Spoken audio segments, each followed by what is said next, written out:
Oh, welcome. Welcome to Dumbo. We are between the bridges on the Brooklyn waterfront. This is my studio, Dumbo Rocks Productions. This is where I make my music. And yes, this is where I was holed up, making what would become EWM. It stands for Earth, Water, Mother. As it was coming together, I wanted to create something that celebrated life and rebirth. As it was rising from the ashes of my previous project, Vile, which was a hard rock band three-piece out of New York. But we ended gloriously with a classic on-stage cymbal-throwing meltdown of Spinal Tap proportions. I think it was all the years of frustration finally coming to a head, and all the wheel spinning had finally taken its toll on everyone. But it was at that moment that I realized that I was alone for the first time. I was musically detached from any outside contact, as I had been in bands my whole life.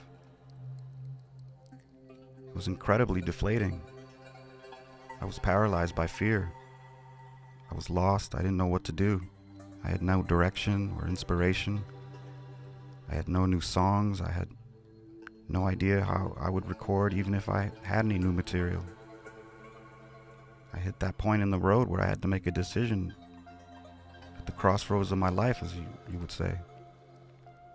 I was battling demons that had shadowed me my entire adult life as well, like depression and alcohol. And this was also the time that my musical hero David Bowie had passed away, which capped off probably one of the darkest moments of inner processing I've ever felt.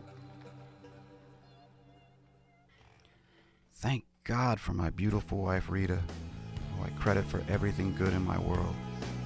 She stuck with me through it all, through all the ugly dark stuff, with strength and grace and patience. And as I healed my body and my mind from my past, I started to get better and I started to see things more clearly. My inspiration was right in front of me. And then one day it all started to change. Rita and I had decided to move to the beach, and it was there I kept hearing a melody with the lyric, "I feel love." I didn't think anything of it, and just put it on my phone with all my other random ideas and thoughts. But then suddenly these random melodies were coming with more frequency. For long there were enough scattered ideas that I thought maybe I could make an acoustic solo EP. Since it was just me and I had limited equipment, all I had was a busted up 10-year-old MacBook and GarageBand. So what I decided to do then was take my wife to the West Coast and have a drive from Seattle all the way down to Los Angeles and take 26 days just to explore and to write and to see whatever comes out, with no rules or predetermined vision or pressure of any particular sound. I just wanted to be free to explore all of my musical influences for the first time and see where it takes me. Well, needless to say, something worked.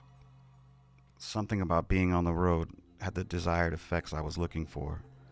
I don't know, the countless hours in the middle of nowhere, mesmerized by the yellow lines on the empty concrete.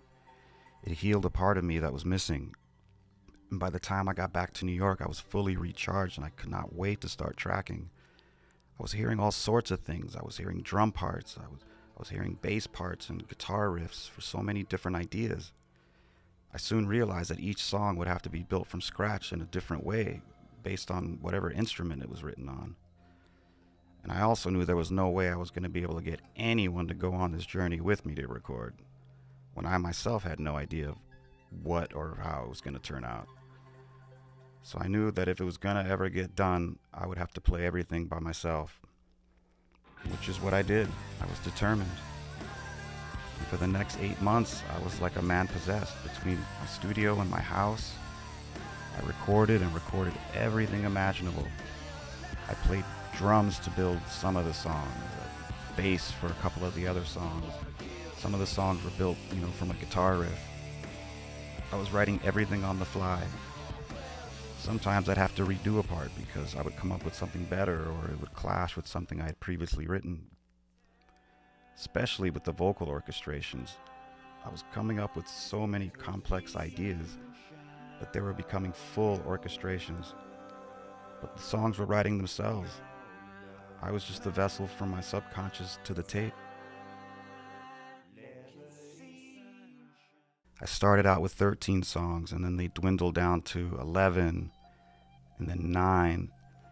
As the story started to reveal itself, I realized I was creating a behemoth. And once I got to this place, I thought, why not try to see if I can get any of my friends to come in and add a little magic to what I had started? The only rule I had was that they couldn't hear the tracks beforehand and no more than 4 takes.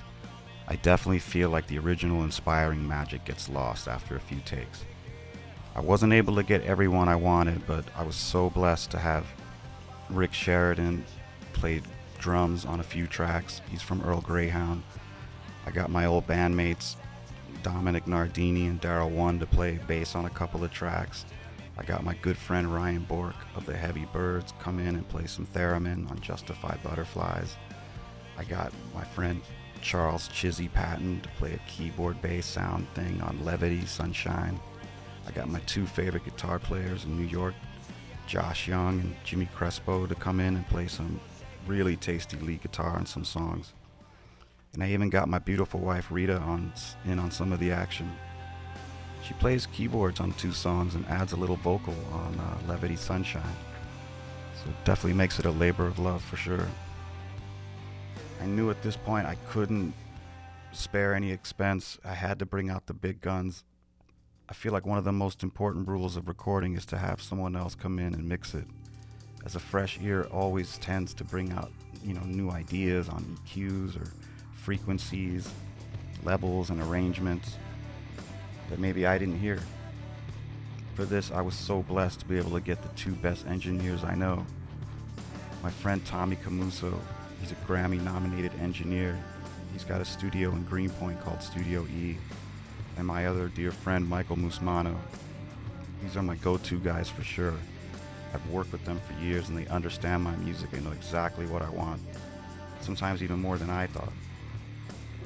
They get full credit for the full, powerful sound you hear, which is a credit to their talent because the master tracks were loaded with vocal orchestrations.